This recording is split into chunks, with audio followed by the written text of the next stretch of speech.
Сәлем достар! Бүгін біз сұлы жармасынан емдік қайнатпа дайындаймыз. Сұлыдан жасалған емдік қайнатпа денені күшейтеді, күш-қуатты қалпына келтіреді және қанды тазартады. Асқазан ішек жолдары мен жүрек-тамыр жүйесінің жұмысын қалыпқа келтіреді және ауырсынуларды жояды. Сұлы ұйқысыздық пен мазасыздықтан құтылуға көмектеседі. Емдік қайнатпаны дайындау үшін жарты стакан сұлы жармасын суық сумен толтырыңыз.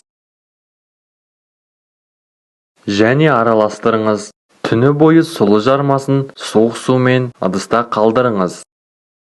Ертесі сұлы жармасының кәдімгідей үлкейгенін байқайтын боласыз.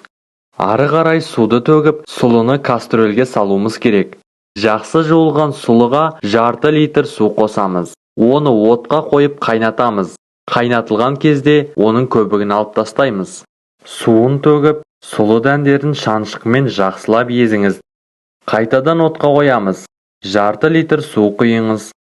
Қайнатылған сұлы сорпасын тағы 5 минут отта ұстауымыз керек. Алынған емдік қоспаны тамақтанар алдында жарты стакан жылы күйде қабылдауымыз керек.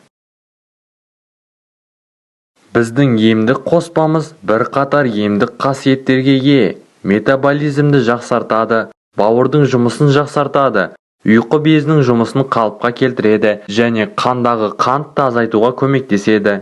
Денсаулығыңыз мықты болсын, әрқашан ауырмай жүріңіз. Келесі видеоларда кездескенше.